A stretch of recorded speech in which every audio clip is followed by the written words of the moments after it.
Okay, Mr. Chairman, it's 6 o'clock and you have a quorum.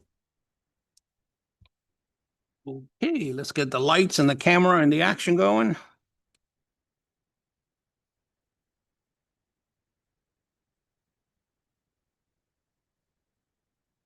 Okay. We do have audio. All right, let's go online. And all right, who wants to do the honors? I guess I'll do it.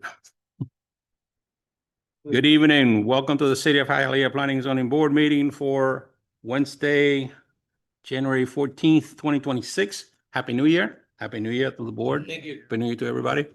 Please stand for the invocation and the Pledge of Allegiance. Lord, we thank you for this opportunity to grant us here tonight. We ask that you watch over us and you enlighten us and you guide us as we go through these items and help us make the right decisions for all those involved. Amen. Pledge allegiance to the flag of the United States of America, to the republic for which it stands, one nation, under God, indivisible, with liberty and justice. May we see this? We don't do Zoom anymore, right? As far as participation. Meeting guidelines. The following guidelines apply to today's Planning and Zoning Board meeting. Any person interested in making comments or posing questions on any item on the agenda may do so during the meeting. Individuals should be respectful of the Planning and Zoning Board members and make effort to speak moderate tone using appropriate language and avoiding personal attacks. The public can view the Planning and Zoning Board meeting on the city's YouTube page. All lobbyists must register with the Planning and Zoning Board prior to item being heard. A maximum of 4 speakers in favor and 4 speakers in opposition will be allowed to address the Planning and Zoning Board on any item. Each speaker's comments will be limited to 3 minutes. Roll call. Mr. Perez? Here. Mr. Mason? Here. Mr. Iglesias? Here. Mr. Huge? Here. Mr. Morales? Here. Mrs. Enriquez? Here. We have a quorum. Administration of oath to all applicants and anyone who will be speaking before the board on any item. Okay, todas las personas, anyone and everyone that's going to speak in front of the board, please stand, raise your right hand. Todas las personas que van a hablar y a prestar testimonio, por favor, levanten la mano para jurarlos. Do you swear or affirm to tell the truth before this board? ¿Usted jura o afirma decir la verdad ante esta junta? Thank you. May be seated. Let the record show the answers on the affirmative.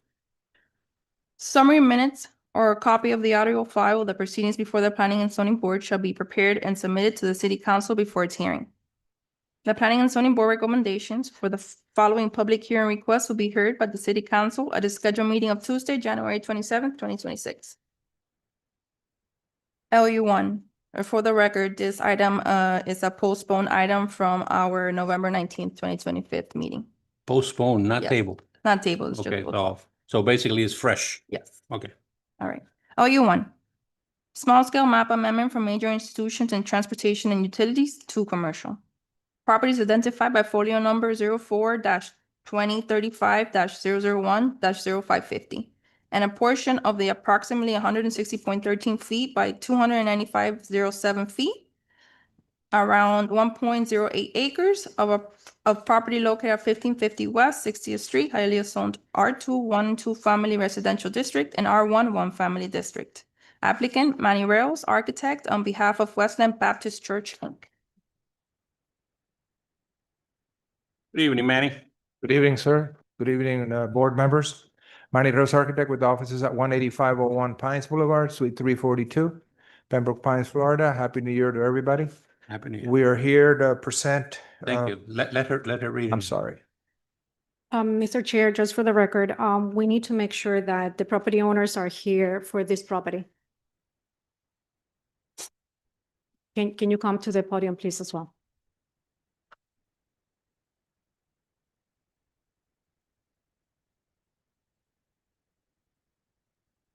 Good afternoon. Hi, thanks everybody for allowing us to come up to this prestigious board.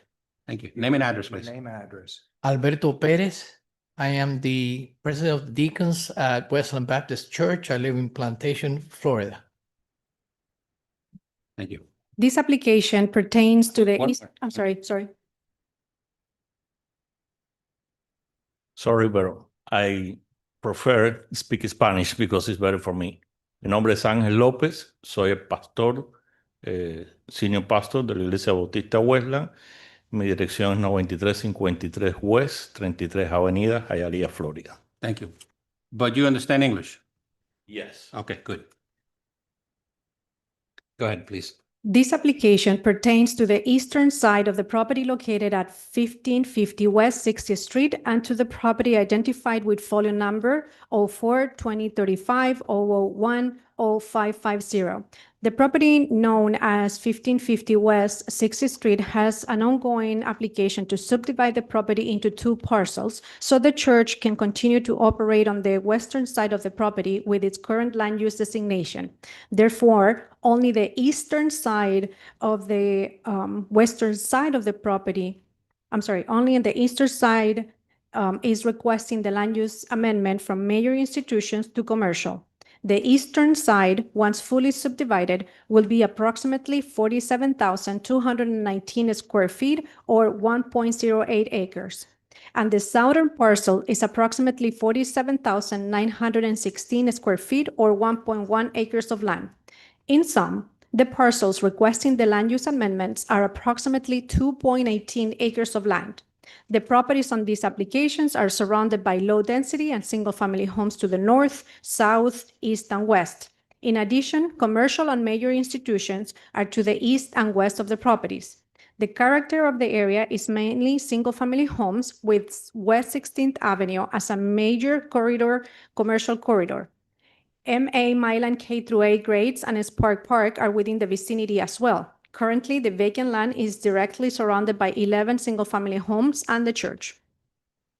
Both parcels are currently under the ownership of Iglesia Bautista de Westland, Inc. and Westland Baptist Church, Inc., which also have a right-of-way easement agreement with FPL, according to Miami-Dade County Public Records Book 3945, page 88. Therefore, the properties are currently vacant, with several electrical utility poles on site. As mentioned above, the current land use are major institution and transportation and utilities.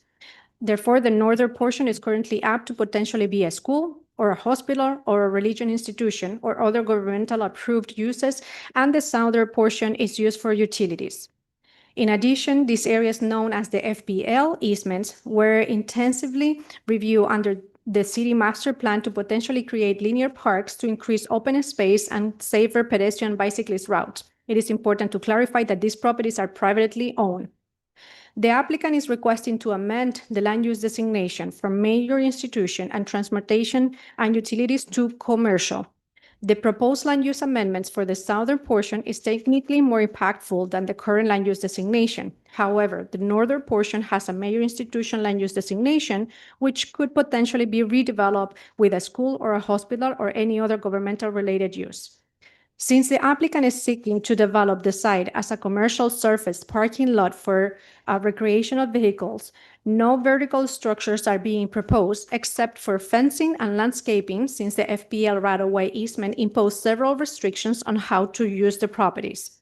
The Florida Department of Transportation, FDOT, Annual Average Daily Traffic, AADT, states that in 2024, the segment of 60th Street between West 16 and 12th Avenue carries a capacity of 22,000 vehicles, which is similar to the vehicular capacity of the East 25th Street between East 8th Avenue and the eastern boundary of the city.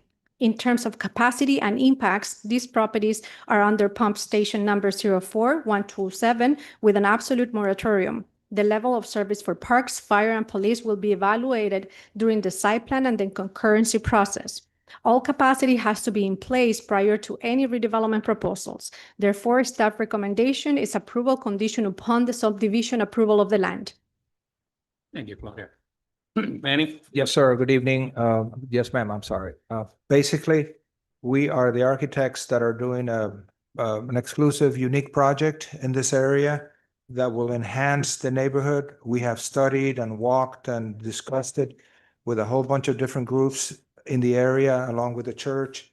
And we are very confident that what we're proposing on doing here, which is strictly a storage facility for recreational vehicles. There will not be any mechanical work, any unforeseen use that is not attractable to the property. We're also designing a heavily landscaped area, creating buffers from the east side and the west side. We have discussed it with the fire department. We have discussed it with the planning and zoning department, and we feel very confident that this will definitely be an enhancement to the neighborhood. And then in addition to that, I had a conversation a few minutes ago with the ownerships and the owner's rep that we are in the process of including a prefab wall around the property rather than doing a chain link fence, which will give a lot more privacy to the project. That's something that we're discussing, we're analyzing, and there's a good possibility that we'll do that. In addition to that, the site lighting for this project is going to be designed in a way where the baffles and whatever will not allow any projection of lighting into the properties adjacent, which is a plus for this property. It has a main entrance along 60th and a fire exit along, I believe it's 58th Street on the bottom side. So we are extremely excited about generating something spectacular in the area that is much needed. And basically, I would love to have conversations with the board members and hopefully get it approved. And if anybody has any questions, please go ahead. Oh, you know I do. Go ahead. Does anybody have any questions before I? By the way, I forgot to say, we have 81 vehicles. There's 78 recreational and 3 handicap spaces, which is unique for this project that will be ADA accessible and parking. Okay. Any board members have a question before I start my rant? Go ahead. Yes, sir. Yes, Any quick Yes, question, sir. please? So I live by one of these, and I wanted to ask you, what is the estimated flow of traffic on a daily basis? I know that's a loaded question because that's a lot to estimate. But for example, is this something that when something parks there is going to have a shelf life of weeks, months, days? Most probably it will be used, recreational vehicles are usually used on the weekends. So I would guesstimate that it leans towards that entity as far as having not in and out constantly.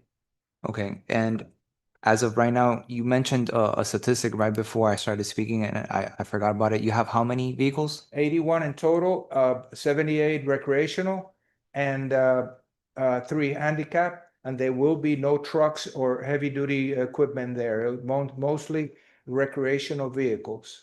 So if I understand it correctly, this is intended for more of a long-term park and sit Yes. type of situation. Yes. Okay. Thank you for.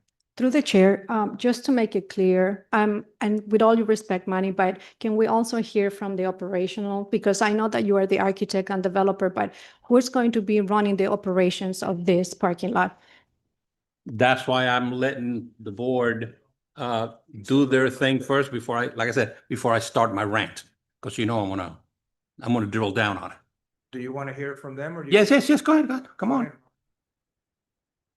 I'll include you on my questions. Name and address, please. Yes, my name is Robin Balsera, 7767 Northwest 146th Street, Thank you. Miami Lakes 33016. And well, thank you for the opportunity to speak. And I understand that some neighbors might have some concerns about the change. And like any progress in life, come with change. And this is all about improving the community for the benefit of all the residents. And I want to talk a little bit about the project, and pretty much it's a parking facility for RVs, trailers, both about 35, 38 feet long.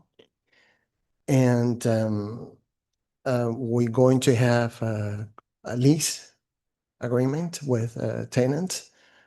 We own several properties in Hialeah, shopping centers, multifamily buildings. Those come with parking operations, and we never receive any complaint about traffic, noise, or no compliance rules. The way we manage is we set the expectation in front to tenants. We explain the rules and regulations, and people do respect that. People appreciate that in front. So we never have any issue with that. And pretty much this is a long-term benefit for City of Hialeah. I believe right now this lot is only servicing the mosquitoes in the area, so we're going to service a lot of residents and reduce the illegal parking of many RVs, trailers, and boats in the front yard of the house and the backyard, in alleys in City of Hialeah on the street. And we're going to generate economic activity. We're going to generate tax revenue for City of Hialeah. And if we look at the whole concept, I understand the concern from neighbors, but progress comes with a change, and this is the city of progress. Okay, thank you. My pleasure. May I say something? Sure. Chris, real quick? First of all, this gentlemen's here are my clients for the last 5-10 years, and they have proven that they start and finish, and they own a lot of properties that we as architects have designed, and they are just doers 100% by the book. And I testify that because it has to start with us as architects. Thank you. The The question, May go I- ahead. How is this property is gonna be managed? Are they gonna have security around the clock? Are you gonna have cameras? How's it gonna be? Right. At Right what- now, I'm sorry, at what time is gonna be the in and out? Are they gonna be able to come in at whatever time? Right, Or it's got a specific hours? right. Well, at 489 East Street, Okay, 489 East 9th Street, we do have a multifamily building there. And we built parking to serve the residents, right? The parking, I can see the parking from my cell phone and surveillance cameras. We do precast wall, and we have residents on the other half of the parking. We don't have any fence, so we never get any complaint about noise or traffic. We don't have any surveillance. Like I said before, we set the expectation in front. We never had any issue. If we have an issue, we call the police, myself personally, and they come right away, but we never had to do that. If it's required to have security in this case, we can do that. So far, it's gonna be like car access, where only customer can access the property. Other than that, no trespassing, and people obey the law. I have to say that Hialeah is doing very good with that. We have a lot of parkings, and none of them are fenced, and with the no trespassing sign, people do respect that. Sometimes once in a while we have homeless, but that's a different situation. An important portion, design of this project is that we have a stacking of 60th Street where a vehicle can come in 50, 60, 70 feet, and then you control and you get access to get in. And then what's good about it is that each individual is going to have a different code. It's not one code for everybody. okay. So that means that the control will be there. So if you don't have the right code, you're not going to be able to enter. Okay, that was one of my questions Okay. as far as security is concerned. Yes. Because I mean, the rendering looks beautiful rendering as usual. I don't see on this rendering, I don't see any type of gate, any type of security, any type of way to keep the riffraff out. Okay, so you're committing to have security card readers and whatnot. Okay, question, that's answer number one. Like I told you last time, Manny, this is something that is needed badly here, especially since we have that ordinance about RVs and recreational vehicles and boats and commercial vehicles and whatnot. This is something that is needed. There's a lot of individuals that are not as fortunate as I am that I can fit my RV in my property. There's a lot of people out there that need a place to park their boat, their RV, jet ski, what have you.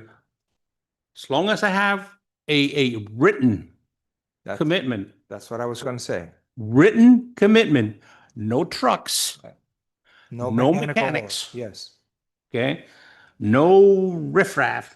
Obviously, you have to control it, okay? I'm good with that. This will be a storage facility, if you will, it can be leased as a long-term parking, like, Yes. like you would an apartment. Yes. Okay. All right.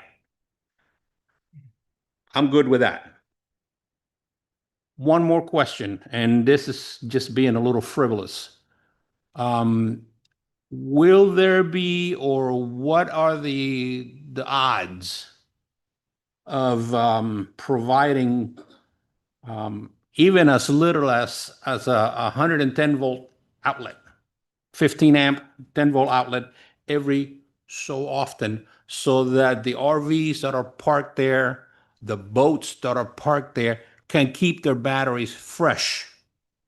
Not air conditioning running and, a lot of amperage being consumed, just something to keep Yes. the batteries Yeah. fresh. As you know, where we do in Tennessee our projects, that's coming up.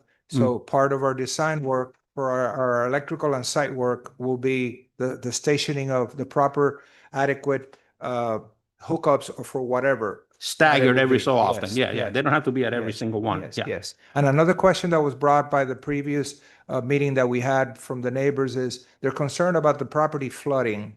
We have spectacular civil engineers that do, through our percolation and boring test results, that there will be not 1 ounce of water flooding on the contrary. There will be swell areas on the side, the fence, so we don't flood the properties next door, which will never flood because of the design for the civil drawing. So I am not worried one bit on that end. Okay. You notice that I'm not even going nowhere near touching water service Mm-hmm. or sewer service. Mm-hmm. I'm just inquiring about a low voltage meaning 110 volts, Mhm. not 240, 15 amp, just your regular household outlet. Okay. The possible availability of that, mainly just to keep the batteries fresh. Not only that, but trash collection bins every so often. If you have a dog and you want to walk your dog, and then you have the container you pull and blah, blah, blah, blah, like, The last thing I want is for someone to say, oh, wait a minute, we got water, we have sewer, we have electric. no, I'm we're going to not move gonna in there. sleep there. No, no, no. No. The key, based on what you said, and I'm sure Claudia will agree, there has to be a strict enforcement bylaws of whatever's going to happen here as part of this approval. God willing, has to be. Through the chair. Yes. Just to remind the board also that we are dealing and we're discussing the land use component. Right. A lot of the Sure. comments and the conditions that we will be reading into the records are relating to that comment, to water, to sewer, to the walls, to et cetera, et cetera. So right now, just think about compatibility Yeah. with the land use that we are changing, which is from major institution, utilities to commercial. But I'm with you 100%. I just want to throw a little bone their way so they can have a taste in your mouth and you see where I am. And I'm sure that Iglesias, because he's on the same boat with a boat. And I would like through the chair. Yeah. One thing, Manny. Yes, sir. One thing that you mentioned, and in consideration with the neighbors, and Yes, I'm sir. familiar with the area because I'm very close by.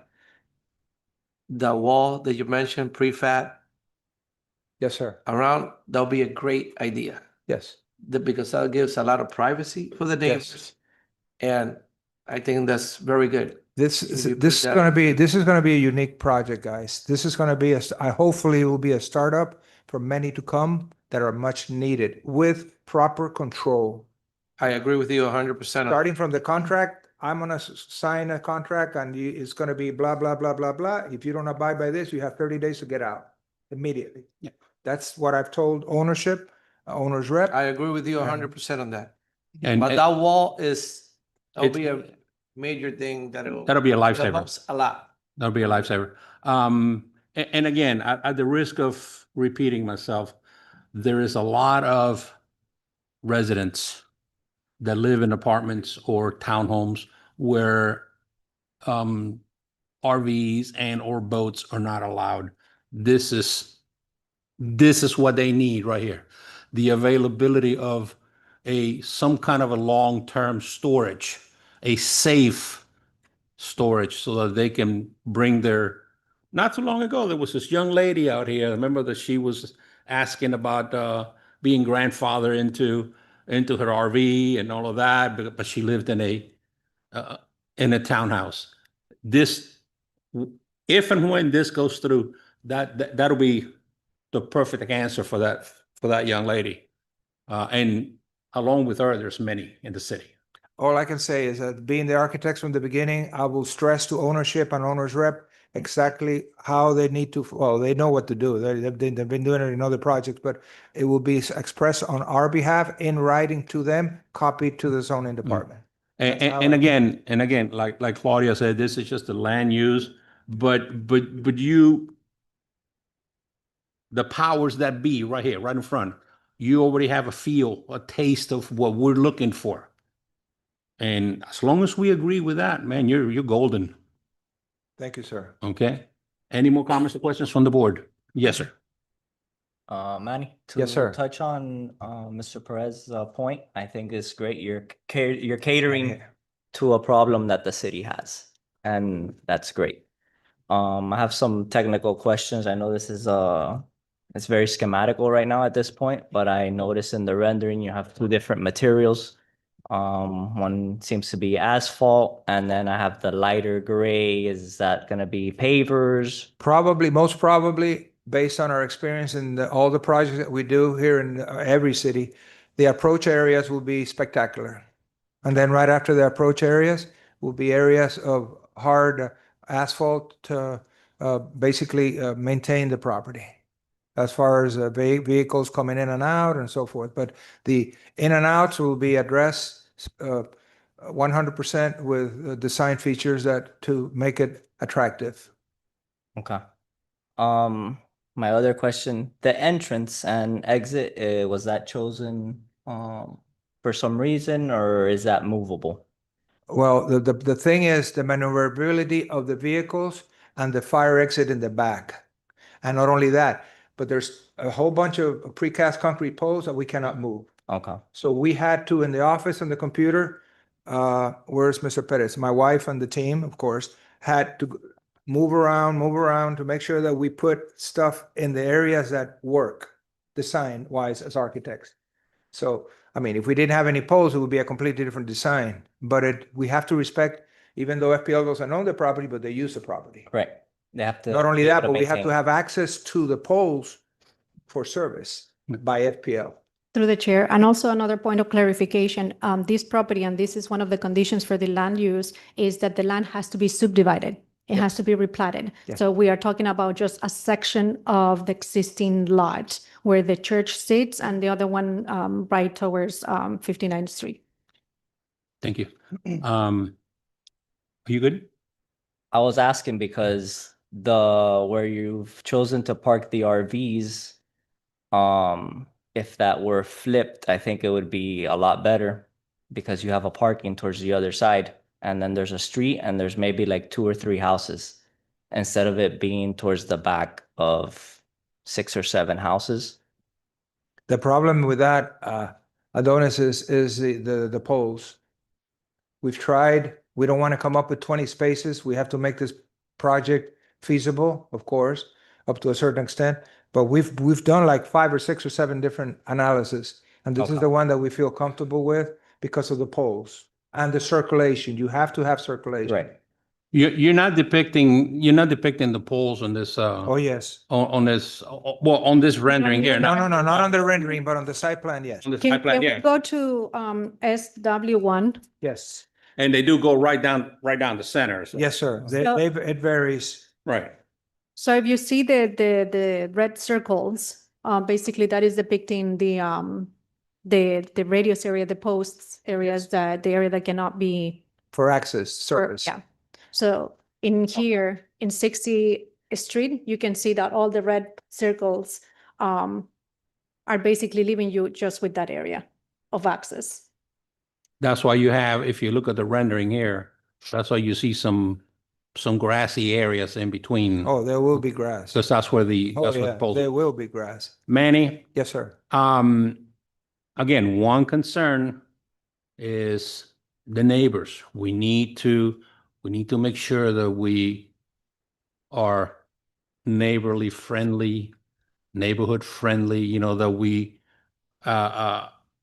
network with the neighbors.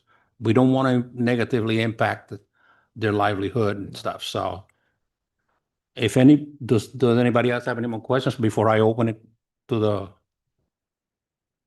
the? Okay, sit tight. Anyone have a comment or question from the audience on this item?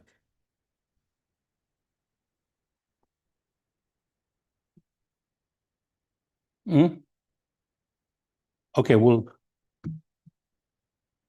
come up to the podium. We'll give you 3 minutes. Say your name and address, and we'll. Can I get more time? Because they got a lot of time to talk. You get 3 minutes. They're the applicants. They're. Doesn't seem fair. Anyway, I have a petition that a lot of us homeowners, we signed. Name and address, please. Okay, my name is Margarita Caraballo, and I reside at 5830 West 14th Lane in Hialeah. I'm a longtime Hialeah resident, and my home is impacted by this zoning change. Okay. I attended the meeting back in November. And of course, the land use small scale map was denied, but then later, when the rezoning aspect came, it was then between the architect and the developer, Robin Balsera. They started speaking with the attorney here, the city attorney, and they decided to postpone it to now. I have many issues concerning this. First of all, a lot of us homeowners, first of all, it's the flooding issue, which not enough time has been devoted to it, because right now that area does not flood. And what kind of guarantee do we have as homeowners that with this new enhancement, and this is the first time we're seeing any renderings, they haven't had the courtesy to show us any renderings until now that we're seeing them here. And no one has spoken to us. And we need a lot of what kind of impact to the community rating system, which impacts any flood insurance premiums, elevation certificates, no-rise certification signed by a professional engineer. Also the safety issue that's concerning all the vehicles and individuals coming and going, even though they're saying that now they're going to put like a 110 volt. That's gonna, I mean, someone can hook a microwave and start living out of one of the RVs. That was just something that I threw out. But- It's not. But it's a possible, it's Hialeah, anything's possible. Environmental issues, the pipeline's located there, there's not going to be any green space, there's going to be spilling of oil. These RVs, they might have a propane tanks. What happens if one of those propane tanks explode? The fire issue, what happens to the safety of homeowners? A parking lot versus homes, there's not aesthetically pleasing. It adds no value to us, to the city of Hialeah. There's plenty of empty lots all over the place that are not located near a residential district that they can make whatever parking they want to make. The noise of coming and going of vehicles, radio conversations, although the city is proposing specified times for the entering of vehicles, the increased traffic will most likely be on the weekends, where peace and quiet is desired by the hardworking residents of Hialeah. So it would be nice if we would have gotten copies of these renderings. And also the city of Hialeah has a beautification committee and historic preservation board. How can changes like this have any benefit to the city and residents of Hialeah? And there's a similar parking lot issue, similar to what they're proposing on West 76th Street and 20th Avenue. That's near the Garden of Arts Park, Go ahead, finish your sentence. which is an eyesore. I have pictures of it. And that's why probably Mayor Hernandez, when he was mayor, developed that Garden Arts Park to satisfy the uproar that the neighbors had, because I have pictures of it, and it's a total eyesore. If you like, I can show you the pictures. You can bring it up to them. And Okay, here's a petition that all the homeowners around the area that have signed concerning their dismay for this, and that they're opposed to this. okay, I have a question for you. Right now, it's a open field.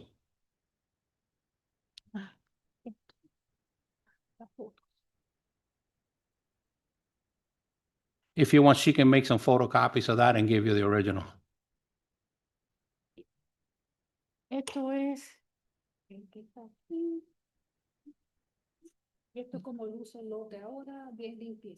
Just give her the, give her what. Okay. Yeah, just, right now it's an open field. Yeah, You're proposing building homes here. I'm not proposing building. That's what you just said. No, You say instead of a parking lot, how about building some homes there? I didn't say that. That's what I understood from you. Oh. I said it had snow and I thought the city of Hialeah has a beautification board. And how does that benefit the city and its residents? Before that, well, you were talking about the flooding issue, and you were saying that it's a parking lot. Why build a parking lot when you can make some homes and stuff? I didn't build- say that. Okay, well, be that as it may, I didn't say that. be that as it may. Because you can't build homes here, No, and not under the power lines. of course not. Okay. As far as the flooding is concerned,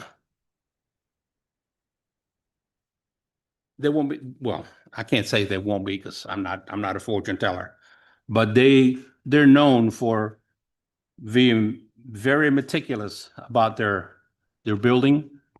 They're conforming to drainage, elevations, okay, security. I don't really have an answer for you.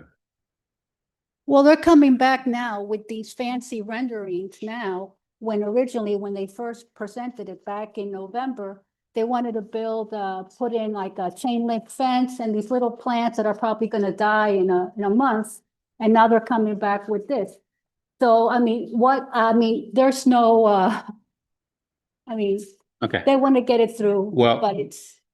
they want to get it? We Yes. don't believe it. What they're saying, we don't believe it, and it's not gonna work out as pretty as they say it is. Okay, and I know I'm being very generous with your time, okay? Your 3 minutes expired a long time. I just want to ask you one more question, and if you would indulge me on this. If this was your property, what would you like to do with it? I would leave it like it is. That was my property. Okay, I mean, the property was donated to the Baptist West, to the church. that's irrelevant. The property is there. The property has income potential. Okay, and it can still conform to local laws and local ordinances and local codes. Exactly. So anyone in Hialeah can say, well, I want to make a zoning change. I want to make my house a ventanita. And they say, and it'll be. If it conform, So- if they do take all the proper steps and they come here before us, and if it meets all the rules and regulations and all the codes, there's a very good chance that the board will approve it. If it meets all the requirements. If it doesn't. So your point is noted. I'm just talking from. Does anybody have a question for her? To touch on your point of the flooding, so typically, usually 1 inch of rainfall will saturate 6 to 8 inches of ground. After that, it won't take any more water. Versus a mechanical or engineered system could take on much more than that, designed properly. Of course. So if what they're proposing, anything that does get put there will in fact protect you more than what is Will we currently get there. Writing from the city of Hialeah? I mean, we can't Because put that right in now, writing. there's no drainage on the streets, on 58th Street and all the side streets there. There's no drainage. Through the Only chair. Drainage is on Yes. 60th Yes. Street. Good. So the property, if eventually gets approved and developed as is being proposed, you will have not only secured from the city of Hialeah, you will have building permits with all the agencies that they are certifying and approving, not only paving, drainage, infrastructure, any kind of improvements, that they will be up to codes, local and state codes. So you will have that to secure it. Eventually, if it gets to that point, you can get all the records regarding that property. Thank you, Claudia. Does she get the papers back? Good.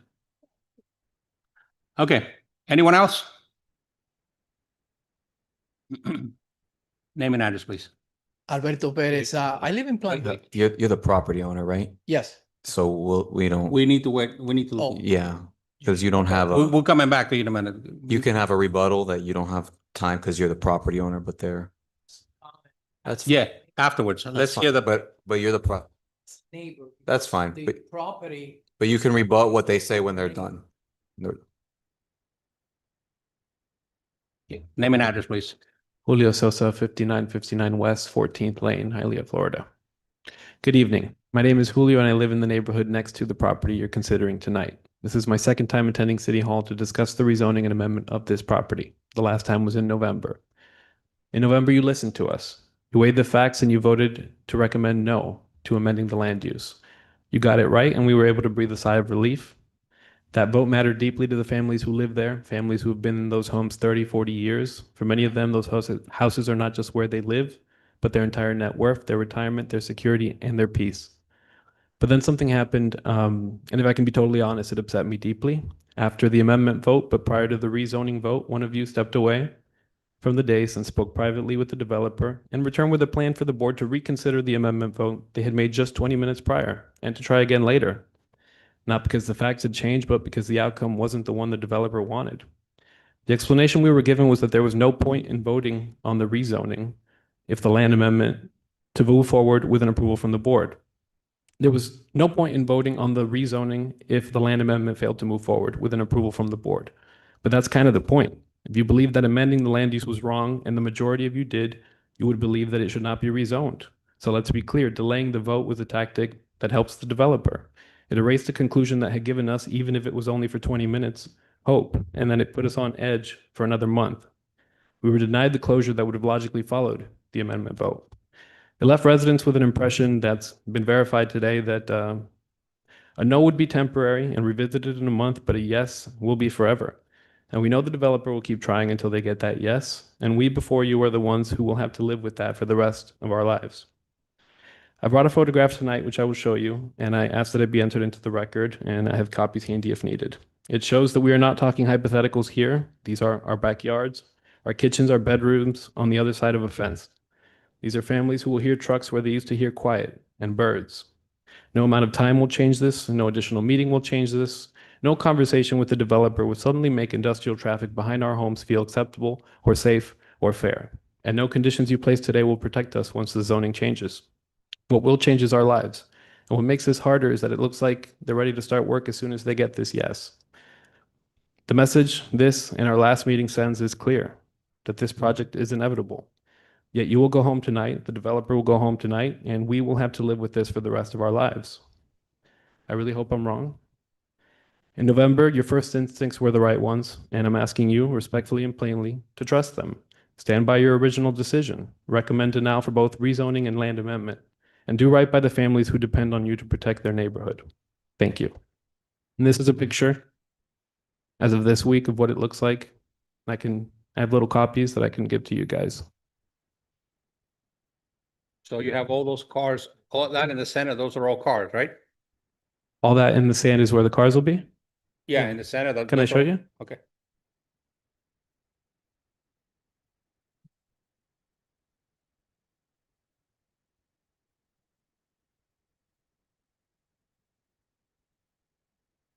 Is there anyone else in the audience?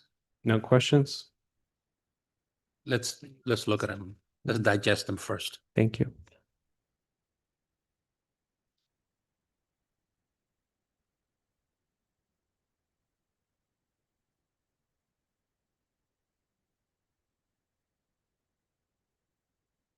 You can see 60th Street on the bottom, 14th Lane running across.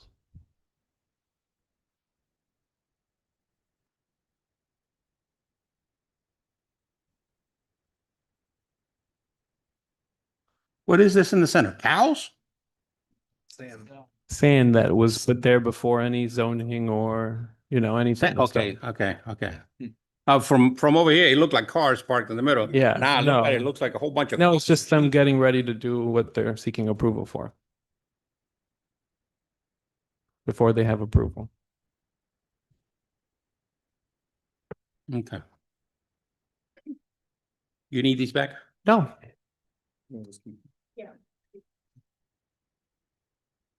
Okay. Thank you.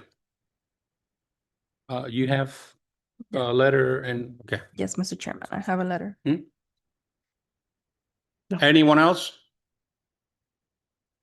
Okay, we'll close this part of the public hearing. We do have one letter of opposition on record that we need to read. Yes. With the 3 minutes.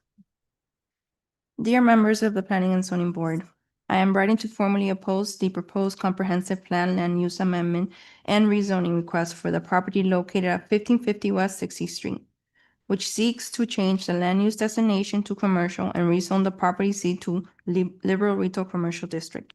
This request is incompatible with the surrounding neighborhood and poses a direct negative impact on nearby residential areas. I understand and acknowledge the commercial zoning is appropriate and already permitted along major corridors such as 16th Avenue, where commercial activity is expected and planned. However, this proposal will extend commercial zoning inward along West 60th Street, directly into residential areas, where it does not belong and was never intended. The subject property is immediately adjacent to established low-density residential homes. Introducing C2 commercial zoning at this location will funnel commercial traffic, parking demand, noise, and daily activity directly into residential streets, fundamentally altering the character and livability of the neighborhood. A recent and relevant precedent clearly demonstrates the city's responsibility to prevent incompatible land use encroachment. On January 10, 2024, an item in Hialeah Heights involving an application by Sesta Mestre Esquire on behalf of Michael Osman sought approval for a residential use within an existing warehouse/commercial area. That item was tabled on January 24, 2024, due to concerns regarding compatibility and encroachment. In that instance, the city properly exercised caution to protect surrounding uses. The request represents the reverse scenario. A commercial use encroaching into a residential neighborhood and should be evaluated with the same level and consistency. Importantly, this property currently serves as a critical buffer between non-residential uses and nearby homes. Buffers are a fundamental planning tool intended to protect residential neighborhoods from the impact of incompatible development. Eliminating this buffer by introducing C2 commercial zoning exposes residents to adverse impacts and undermines long-standing land use protections relied upon by homeowners. Additionally, approving this amendment will establish a dangerous precedent, opening the door for further commercial encroachments into residential zones. Once the comprehensive plan is amended to commercial, future proposals become significantly harder to deny, regardless of the cumulative neighborhood impacts. This objection is not opposing to development, but a call for responsible, thoughtful planning that respects existing neighborhoods, preserves established residential areas, and maintains appropriate transitions between land uses. Best regards, Eduardo Eddie Santiesteban. Okay, thank you. All righty, so that, yeah, closes the part of the public hearing. You wanted name and address, please? Alberto Perez. I live in Plantation at 7137 East Tropical Way. In 1979, after leaving the United States Navy, serving in the nuclear submarine, I moved to Hialeah, Florida, where I had a business, a cabinet shop. I was an architect and But he's, engineer and a contractor. I worked with 5 of those majors that are out there personally, worked projects with them. I recall when this place right here used to be a cow and horse pasture in the 70s, when I used to visit this place. I love what you guys have done here in the city. I've been in that church for 40 years or more. His father was the pastor before that. We looked at that place and been looking at that place as a neighbor because we live at that church. We have activities, children's, old people, people that we serve food to, and so on. So we minister the city of Hialeah in the surrounding areas from that church. We have gone through the process ourselves of all the concerns that they've had for more than 60 years that that church has been built there with the Anglos prior to us and now us. And we have come to the conclusion that this is the best thing that we can do for our property and for the neighborhood. That right there, when we have people cutting grass, trying to manage that property, all we have is mosquito, snakes, and other animals in there. And yes, the birds will continue to chirp around that neighborhood even after you build this. Okay? We don't see any of the negatives because we have already met with the project people for more than a year now. This has been going on behind the scene, sitting at the office at the church there. We got many more drawings that we thought about, and they're not possible. There's nothing that we can build. We wanted to build a church, a school there. We wanted to build a comedor for people to come and eat. We can't build anything. We wanted to move the building, bring it down, and CVS wanted to buy the property. I don't remember. I don't think you guys remember. We see that this is a positive. This is an enhancement, and this will be really good and nice once it's all built for the neighbors that have concerns and others. If it weren't, we would not be here. Thank you. May I say a last word, please? Yes. Manny Rose Architect with offices at 18501 Pines Boulevard, Suite 342. As having plenty of experience for the last 30, 40 years in the city of Hialeah, we are following the code 100% with various discussions with zoning and building and whatever. So our intent is to do it, again, 100% by the book in order to obtain a building permit, which is the minimum required in order to execute the property. You have the little microphone Oh. Sorry. wind buffer. Anyways, we're just following the code, and we will follow the code 100% in many aspects. That's all I have to say. Thank you. Okay. So that being said, I'm just gonna go ahead and see if the board has any more questions, any more comments. And if they don't, then I'll open it up for a vote. No? All right, what's the pleasure of the board? Motion to approve. Second that motion. Okay, we had, With you have conditions in there, yes. so we had a motion by Mr. Mason, second by Mr. Iglesias. Mrs. Enriquez? No. Mr. Mason? Yes. Mr. Perez? Yes. Mr. Morales? Yes. Mr. Huge? Yes. Mr. Iglesias? Yes. Item has been approved with conditions. Thank you. Through the chair, Yes. may I request to have the zoning item for this application so we can continue the discussion on the Yes. same item? Okay. Sure. It's, yeah, we have to finish the land use. so- Yeah, which now item is it? It's item number 5. Yeah, but you should close. Yeah, we need to close this And then first you here. can just move it up so that they don't. have to Okay. wait. All right, so this item was voted on. So at this point, we're gonna close the land use part of the meeting. We will open the regular planning and zoning part of the meeting, and we'll move up the item number 5, right? Yes. Yes. We'll move it up next. So item number 1, approval of planning and zoning board summary agenda of December 10th, 2025 as submitted. Motion to approve? Second that motion. We had a motion by Mrs. Enriquez, second by Mr. Iglesias. Mr. Mason, Yes. Mr. Iglesias, Yes. Mr. Morales, Yes. Mr. Yush, Yes. Mrs. Enriquez. Yes. Mr. Perez. Yes. Item has been approved.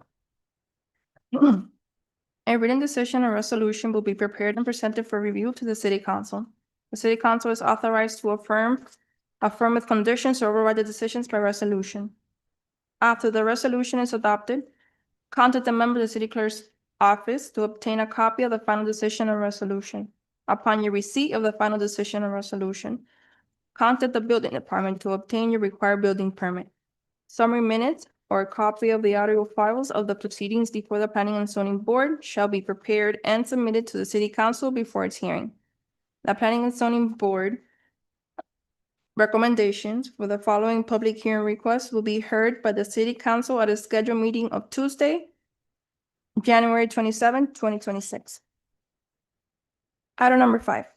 Rezoning from R1 One Family District and R2 1 and 2 Family Residential District to C2 Liberal Retail Commercial District for the properties identified by folio number 04-2035-001-0550 and a portion of approximately 160.13 feet by 295.07 feet, 1.08 acres of the property located at 1550 West 60th Street, Hialeah Zones R2 1 and 2 Family Residential District and R1 One Family District.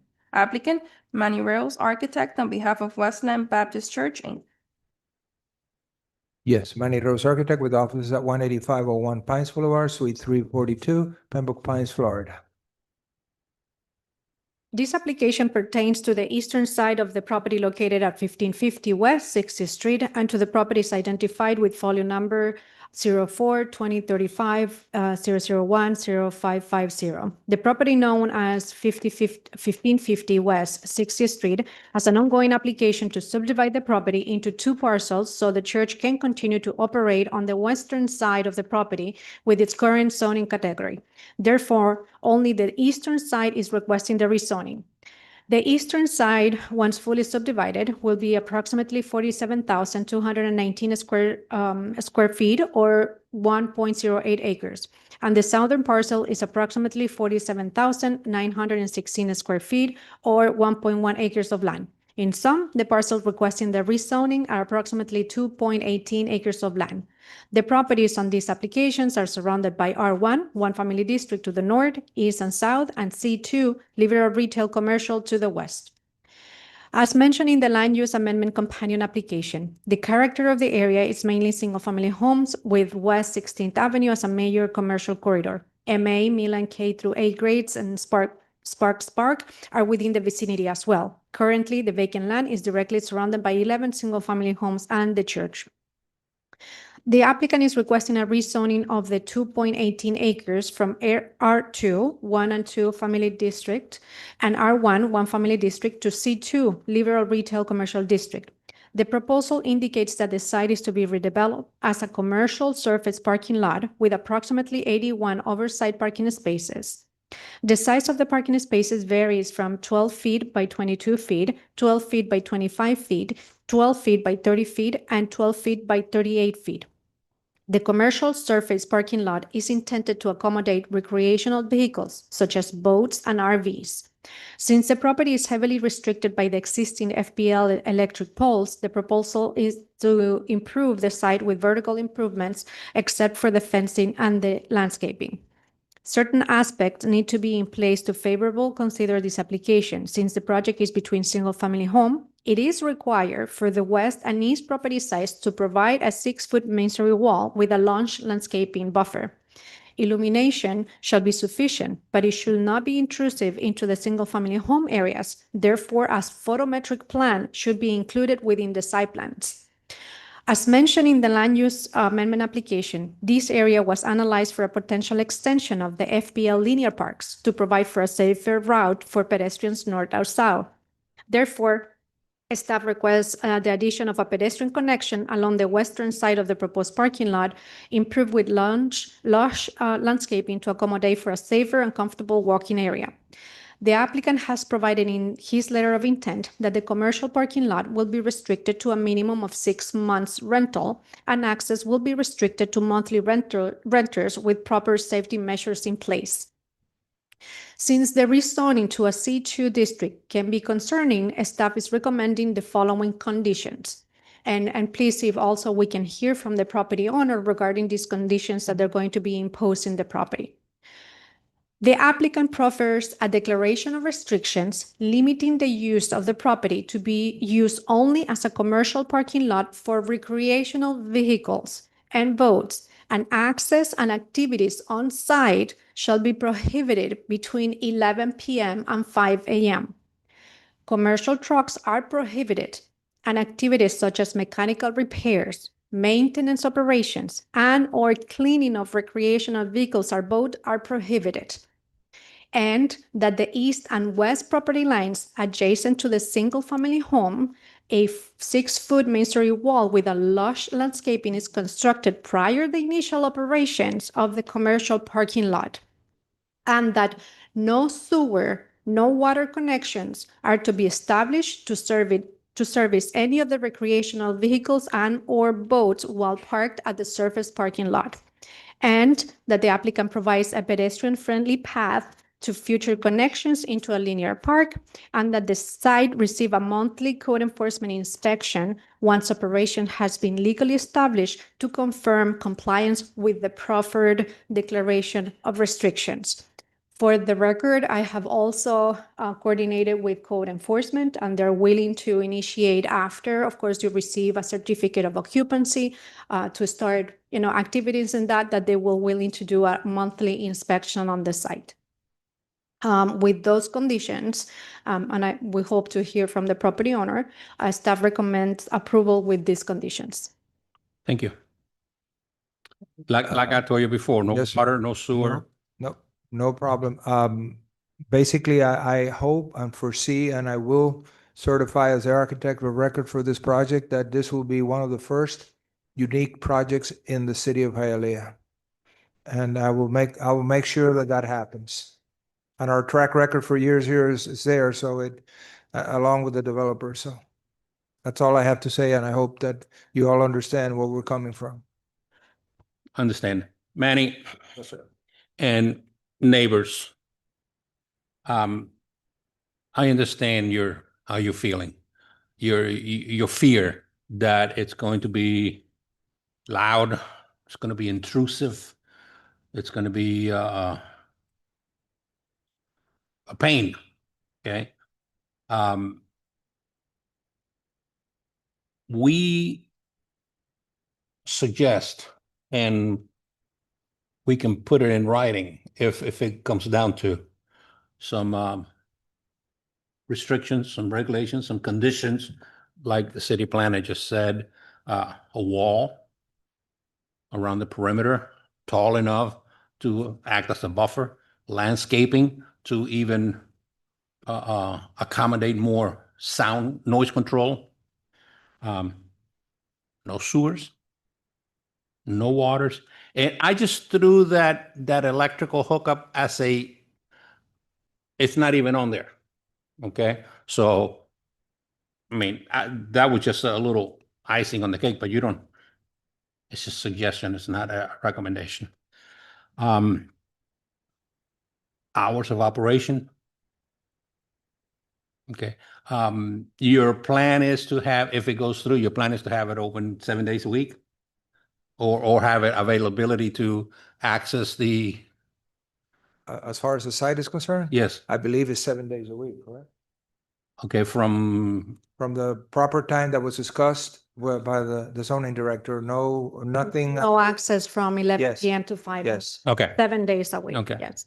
and card, individual card readers, not common card. That's what I suggest, because we've done quite a those in Tennessee, and I like that. I like that. That way you have accountability of who comes came in and in out. when and. Comes in and out, yes. Right, okay, because if you have a common card, it's It's very simple. You set up the code and blah, blah, blah, blah. Right. The last 4 numbers of your phone number, and that's it. You get in. obviously, it'll have to meet all the drainage codes, Yes. all I know I'm just beating a dead horse here. So I explained to one of the neighbors that will, if this is if this is approved, all this would be put into a declaration of restrictions. And I have her email, so I told her I would share the document with her so she could review it and she could look at it. And if there's any input that the neighbors want to put in, like I said, these are just a couple of conditions that were recommended by Claudia. This board, if you want to instill other conditions before approval, you can do that.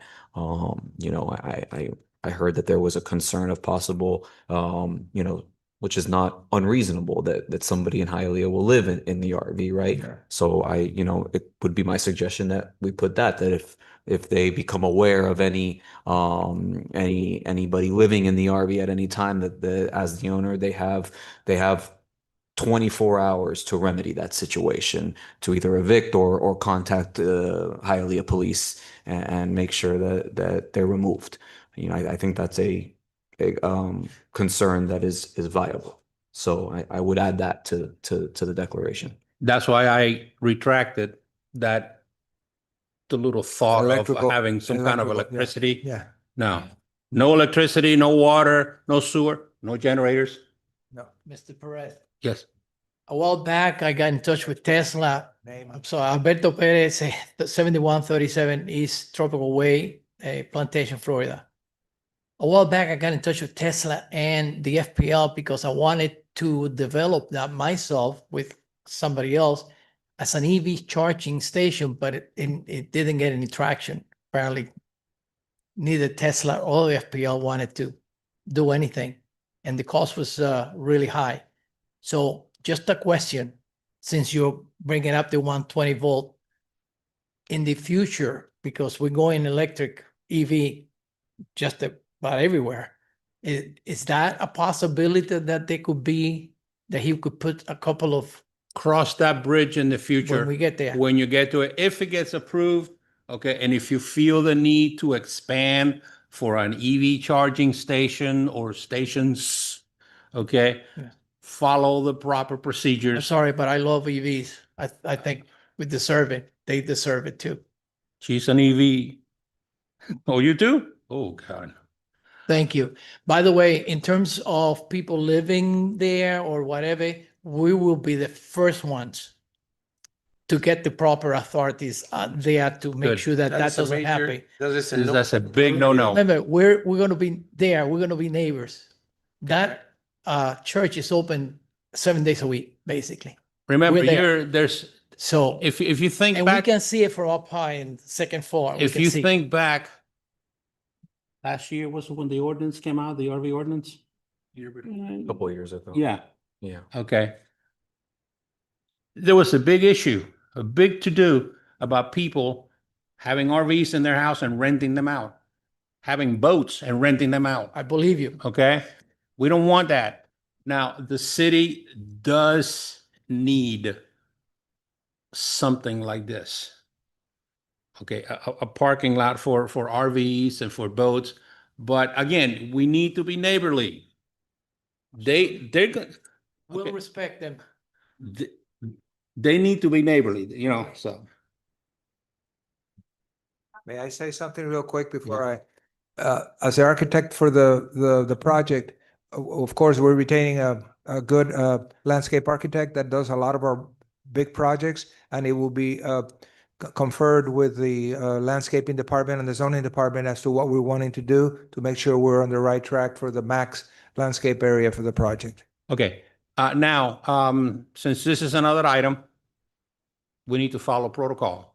So are you pretty much done with your done. presentation? Okay, I'll open up the floor for, Before you do, Mr. Chair, I just wanted to read into the record and see if that is the intent of the additional condition. In case of any suspicious activities of someone living in one of the recreational vehicles, property owner will have 24 hours to evict the vehicles from the property. thank you, that's And- very good. And you agree to all the conditions. To all the conditions, can we, Very property owner, good. can we please have it on the record that you agree with all the conditions imposed on the property? You need Could you come to the podium, please? Come up and verbalize how you do. Alberto Perez, 7137 East Tropical Way in Plantation, Florida. Yes, we do agree. And we had already agreed to all of that privately with the people in the project. Thank you. Okay, So. Thank you. Absolutely. Thank you. Thank you. Now we'll open the floor in case anyone else in the audience would like to comment for or against. There's your chance. Are you part of the ownership? Secretary. Safar Corporation. How does that qualify? I mean, is there anybody else before her? that would like It's to speak anyone else wants to, against the project? well, come up first. Go ahead. Because she's part of the application, so.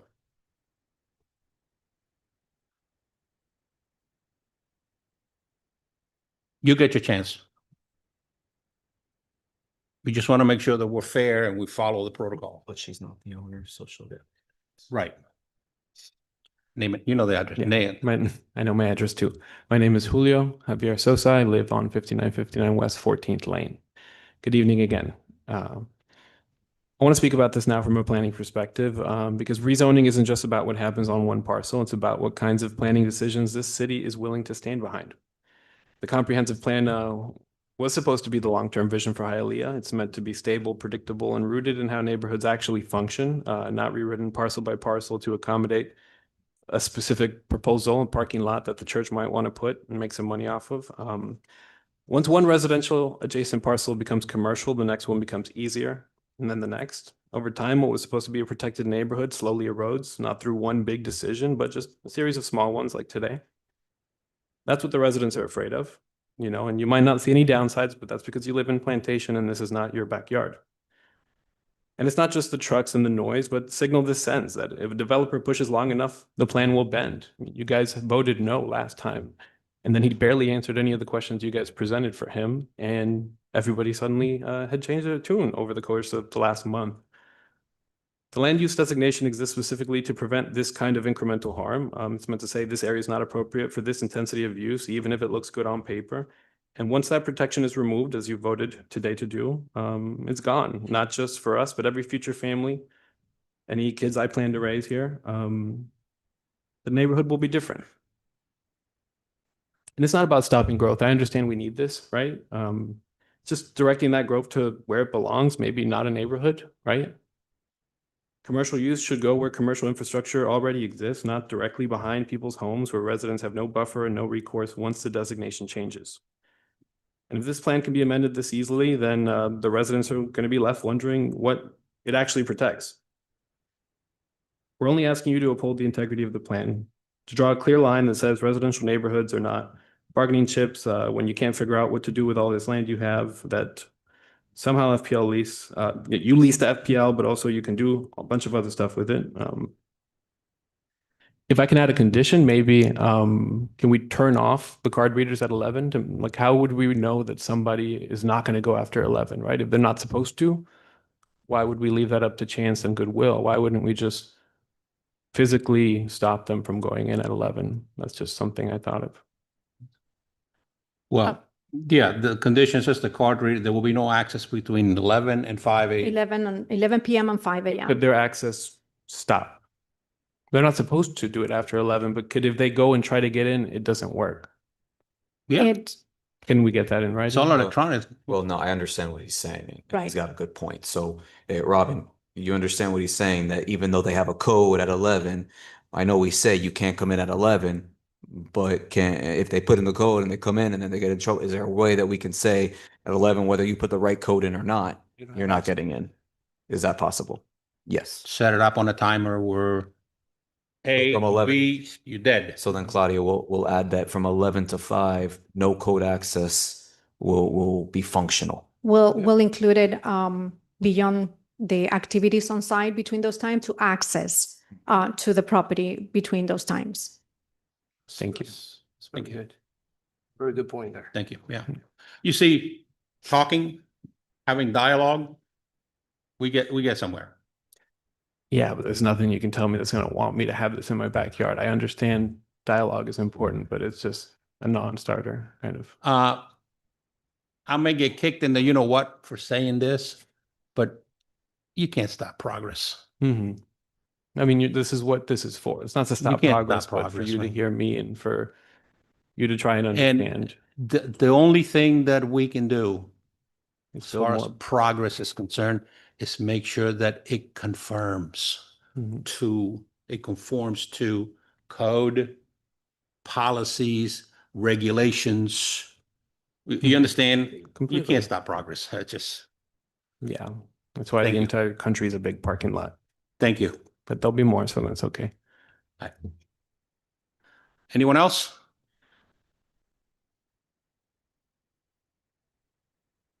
She wasn't sworn in.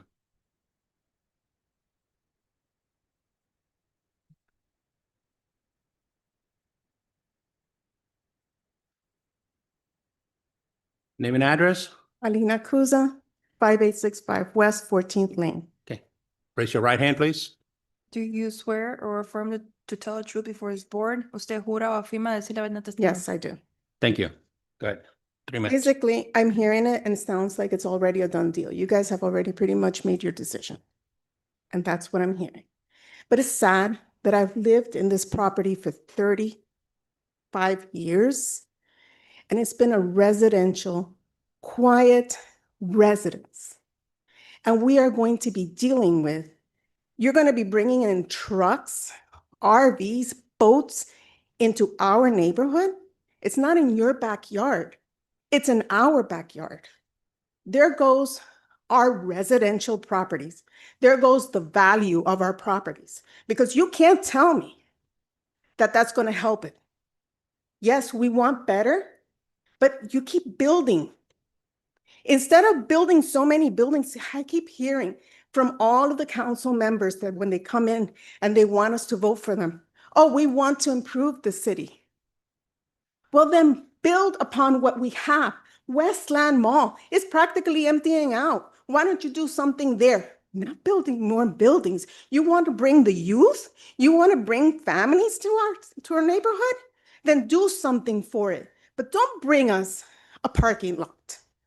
I'm so upset about what's happening because you're dealing with my peace for 35 years. I've lived there. She's lived there even longer. And you guys are going to vote so that these people, I don't have any problems with you, okay? I just have a problem with what wants to be done.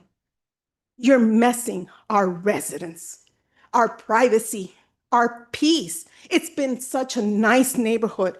Always. We never really had any problems. Now you're bringing this in? You're trying to move things from East Hialeah, from buildings, from businesses that you don't want anymore. Yet you're going to bring a parking lot to the backyards of our homes? Is that right? Would you want to have that? This gentleman, his address is in Plantation. It's not going to hurt him. He's going to make money, but it's not going to help us. So how is this right? You are here to protect us, not to protect them. Not a business. Not a business. I'm sorry. Direct. Okay, you are here to protect us. These are our homes for a long time. Figure something else out, do something else, but not in our backyards. I don't think we've given anybody any hard time before, but this is not right. And I really hope that you guys reconsider your decisions tonight and don't do that to us. Thank That's you. all I have to say. Thank you. Anyone else?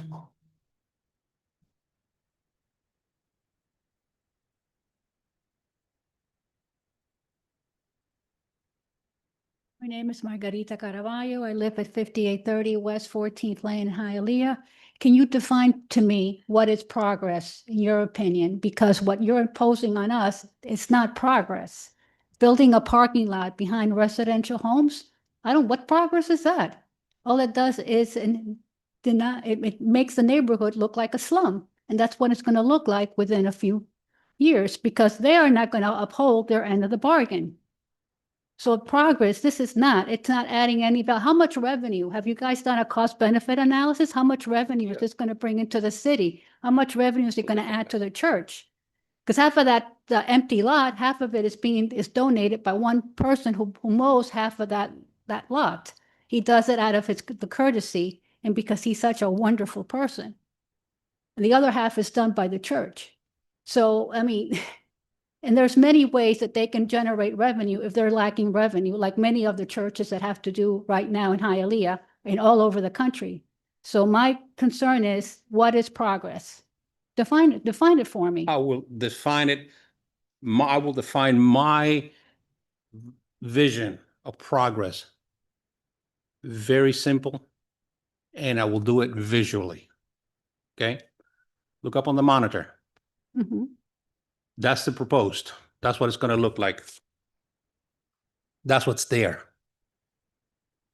Well, That's progress. No, that's not progress. Yes, it is. No. This is an abandoned lot filled with mosquitoes, filled with bugs, snakes, It's- critters. Okay. It will be improved. It will be built to code. It will be put to good use. That's progress. It would benefit the city because the city needs this type of business, I'm sorry?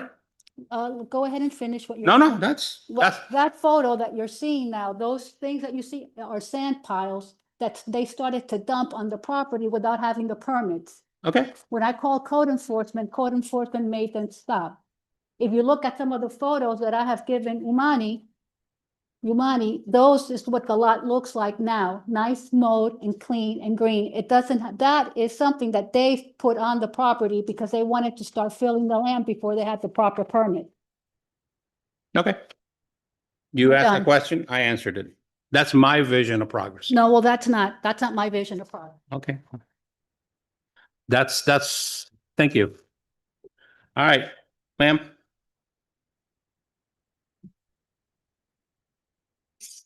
Okay, but you are part of the ownership. Okay. Nobody else? Close to the part of public hearing, go ahead. Okay, again, my name is Senor Lopez and 9343 West 33 Avenue.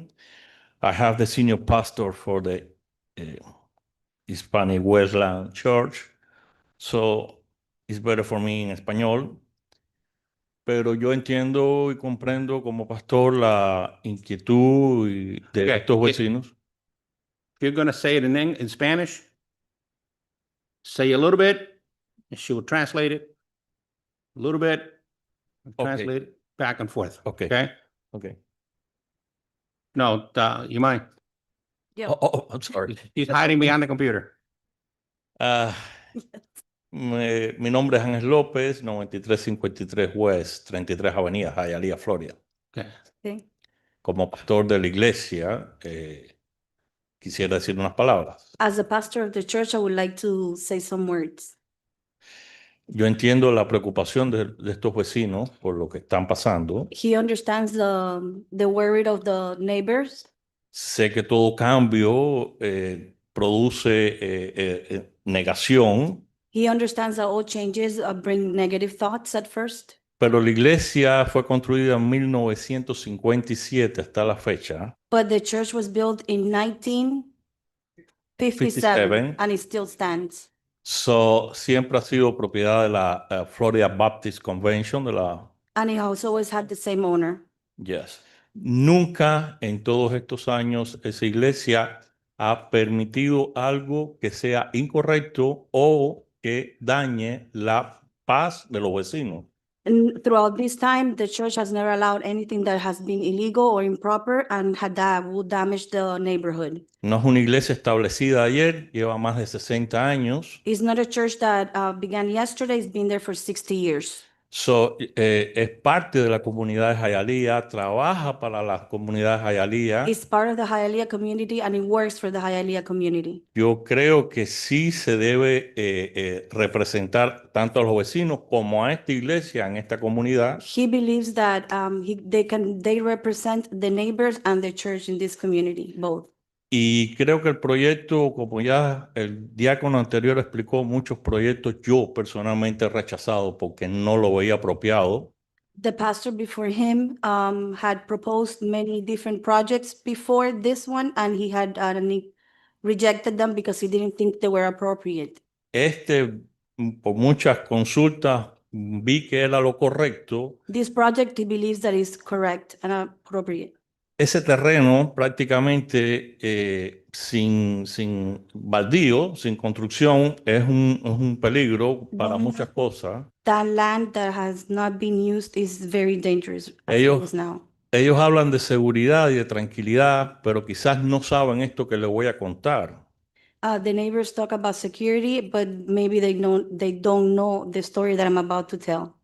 En casi 4 años de pastor en esta iglesia, personalmente, In almost 4 years of me being pastor of this church, he tenido que sacar homeless viviendo bajo las matas, fumando marihuana bajo las matas y bebiendo cerveza bajo las matas. I have had in several occasions to evict homeless people that have been living under the trees, smoking marijuana and drinking alcohol.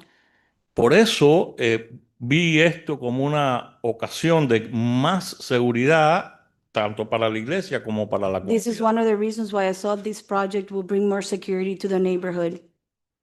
He encontrado también objetos robados, tirados allí, He has also found stolen goods just thrown there in the property. And y hemos tratado de mantener todo cerrado constantemente para que nadie tenga acceso no solo a la iglesia, sino al vecindario. they have done their best to try to keep the area closed off so nobody can go in. Y nunca ha habido ningún problema con ningún vecino. And they've never had any problems with any of the neighbors. Y confío en el Señor que con este proyecto habrá menos problemas. And he trusts in God that with this project there will be less of problems. Eso es todo lo que tenía que Thank decir. you. That's all he has to say. Thank you. All right. If there's no more comments, any feedback from the board? Comments or questions? No? All right. What's the pleasure of the board? Motion to approve. Second. With condition. With the conditions. Okay, we had, And the revised conditions And the Yeah. revised. include Exactly, what the gentleman said at the end about the the access and activities. access denied after 11 until 5 o'clock in the morning. okay, we had a motion by Mr. Iglesias, second by Mr. Mason. Mrs. Enriquez? No. Mr. Morales? Yes. Mr. Huge? Yes. Mr. Iglesias? Yes. Mr. Mason? Yes. Mr. Perez? Yes. Item has been approved with revised conditions. Very important. Yes, sir. Security. Yes. Okay. Yes. Very important.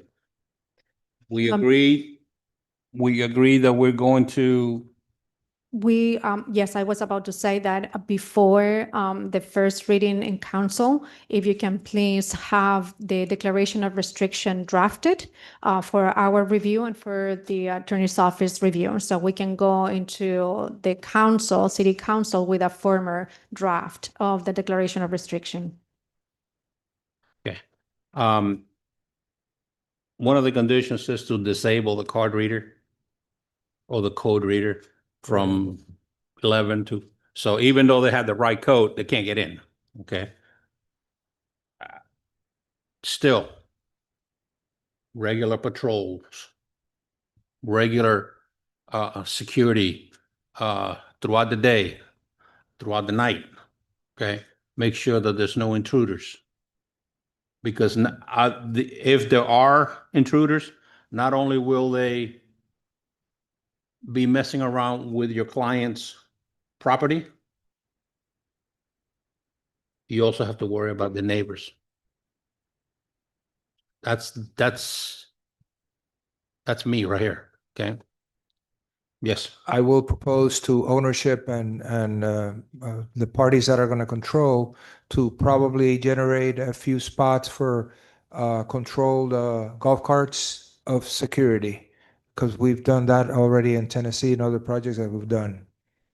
That way there will be a live person, hopefully. That's something that I haven't discussed with ownership, but I'm just throwing out ideas to make it more pleasant for everybody and alleviate any questions or issues that somebody might have. How the security guards usually make their rounds. Yes. They have a little punch-in Yes. key card or whatever Yes. at certain Yes. locations. Yes. That they have to punch in on a timely basis. Every time they swipe the card or punch it, whatever, gives them time, date, location, and you know that they have to.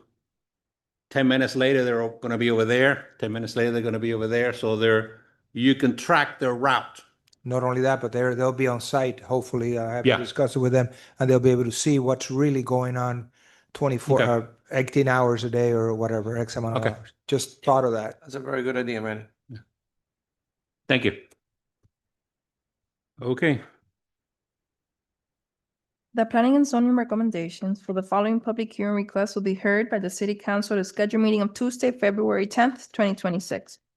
Item number 2, final decision to allow an interior east side setback of 4.02 feet where 7.5 feet are required, and to allow a rear setback of 10.27 feet where 7.5 feet are required. Thank you. We're done. Yeah. For the legalization of existing detached utility room.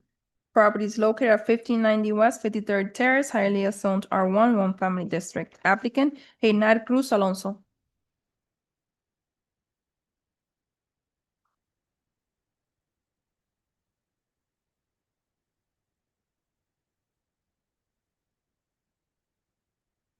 Name and address, please. Heinar Cruz Alonso, 1590 West, 53 Terrace, Hialeah, Florida, 33012. Thank you. The property in this application is located on the southeast intersection of West 53rd Terrace and West 16th Avenue. The lot is approximately 9,267 square feet or 0.21 acres. The site is improved with a 1,488 square foot single-family home originally built in 1962, according to Miami-Dade County property appraisals records. The property is designated as low-density residential on the city's future land use map, and the zoning classification is R1, one family district, which is consistent therewith. The applicant is before the city requesting to allow an interior east side setback of 4.02 feet, where 7.5 feet are required, and to allow a rear setback of 7.27 feet, where 7.5 feet are required for the legalization of an existing detached utility room. A review of the city microfilms records show that the main residence was constructed with 3 bedrooms and 1 bathroom, along with a garage and a screen porch, under permit number 1962-58512.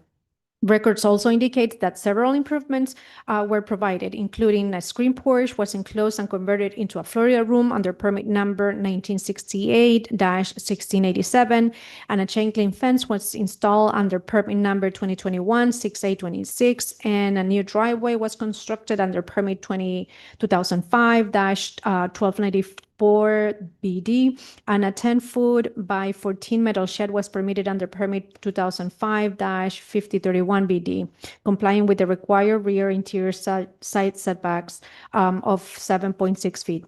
And the garage conversion to a master bedroom was legalized, and the 10 by foot metal shed was demolished under permit number 2020-10531 BD. In July 2025, the property owner received a building without a permit violation case under BWOP-003320-2025 for the construction of a new detached utility room, fence, and aluminum roof. The owner subsequently consulted with the zoning department to determine whether the utility room could be legalized. During the zoning review, staff determined that the proposed 140 square feet detached utility room does not meet the required setback requirements, which is why the request is being here today. During the review of the submitted plans and survey, staff determined that the structure proposed for legalization complied with the required setback regulations with the exception of the detached utility room. The site plan demonstrates compliance with the minimum 30% pervious area requirement by providing 4,558 square feet or approximately 49% of pervious area, which exceeds the minimum standard.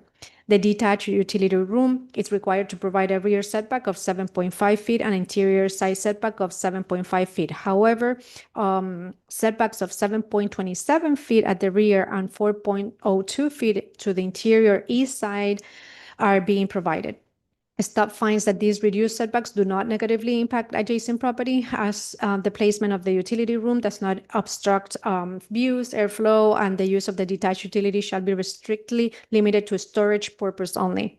Furthermore, despite the alterations made to the site, the property remains compatible with the surrounding single-family residential neighborhood. Staff recommends approval of the request subject to the following conditions: that the applicant shall apply for and obtain a building permit to legalize the existing detached utility room, fence, and aluminum roof terrace in order to resolve the code violation. The existing aluminum roof terrace shall remain open on all sides, and the property shall remain as a single-family home with only one kitchen on the premises in accordance with the R1 zoning regulations. Staff recommends approval with conditions. Through the chair, if I may read to the record in Spanish, ¿está bien para? Sí, claro que sí.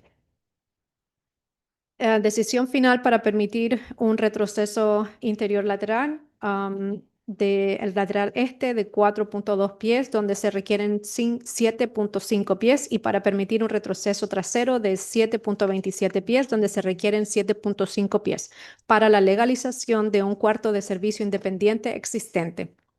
La propiedad de esta solicitud se encuentra en la intersección sureste del West 53 Terrace y el West 16 Avenida. El lote tiene aproximadamente 9.267 pies cuadrados o 0.21 acres. El terreno cuenta con una vivienda unifamiliar de 1.488 pies cuadrados, construida originalmente en 1962, según los registros del tasador de propiedades del condado de Miami-Dade County. La propiedad está designada como residencial de baja densidad en el mapa de uso del suelo del futuro de la ciudad, y la clasificación de zonificación es R1, distrito unifamiliar, lo cual es coherente con dicha designación. El solicitante se presenta ante la ciudad para solicitar que se permita un retroceso interior lateral, de 4.02 pies, donde se requieren 7.5, y un retroceso trasero de 7.27 pies, donde se requieren 7.5 pies para la legalización de un cuarto de servicio independiente existente. Una revisión de los registros de los microfilm de la ciudad muestra que la residencia principal se construyó con 3 dormitorios y un baño, junto con un garaje y una terraza con mosquitero, bajo el permiso número 1962-58512. Los registros también indican que se autorizaron varias mejorías anteriores, incluyendo la terraza con mosquitero se cerró y se convirtió en una sala de estar bajo el permiso número 1968-1687, y se instaló una cerca de malla ciclónica bajo el permiso número 2021-6826, y se construyó una nueva entrada para vehículos bajo el permiso número 2005-1294-BD, y se autorizó un cobertizo metálico de 10 pies por 14 pies bajo el permiso número 2005-5031-BD, cumpliendo con el retroceso trasero y lateral oeste interior requerido de 7.6 pies. La conversión del garaje a dormitorio principal fue legalizada, y el cobertizo metálico de 3 por 4.2 metros o 10 por 14 pies fue demolido bajo el permiso número 2020-10532-BD. En julio del 2025, el propietario recibió una notificación de infracción por construcción sin permiso bajo el caso número BWOP 0033-2025 por la construcción de un cuarto de servicio independiente, una cerca y un techo de aluminio. Posteriormente, el propietario consultó con el Departamento de Zonificación para determinar si el cuarto de servicio podría legalizarse. Durante la revisión de zonificación, el personal determinó que el cuarto de servicio independiente propuesto de 140 pies cuadrados no cumple con los requisitos del retroceso, motivo por el cual esta solicitud se presenta hoy. Durante la revisión de los planos y el estudio topográfico presentado, el personal determinó que las estructuras propuestas para su legalización cumplen con las normas de retroceso requeridas, con la excepción del cuarto de servicio independiente. El plano del sitio demuestra el cumplimiento del requerimiento mínimo del 30% del área permeable al proporcionar 4.558 pies cuadrados o aproximadamente el 49% de área permeable, lo que supera el estándar mínimo. Se requiere que el cuarto de servicio independiente tenga un retroceso trasero de 7.5 pies y un retroceso lateral interior de 7.5 pies. Sin embargo, se proporcionan retrocesos de 7.27 pies en la parte trasera y 4.02 pies en el lado interior este. El personal considera que estos retrocesos reducidos no afectan negativamente a la propiedad adyacente, ya que la ubicación del cuarto de servicio no obstruye las vistas ni la circulación de aire, y el uso del cuarto de servicio independiente será limitado estrictamente a fines de almacenamiento. Además, a pesar de las modificaciones realizadas en el sitio, la propiedad sigue siendo compatible con el vecindario residencial unifamiliar circundante. El personal recomienda la aprobación de la solicitud sujeta a las siguientes condiciones. 1. El solicitante deberá solicitar y obtener un permiso de construcción para legalizar el cuarto de servicio independiente, la cerca y la terraza de aluminio existente a fin de resolver la infracción de código. Número 2. La terraza con techo de aluminio existente debe permanecer abierta por todos los lados y la propiedad deberá seguir siendo una vivienda unifamiliar con solo una cocina de acuerdo con las restricciones de la zonificación R1. Staff recomienda aprobación con esas condiciones. Thank you. Claudia, you kill me. I'm sorry.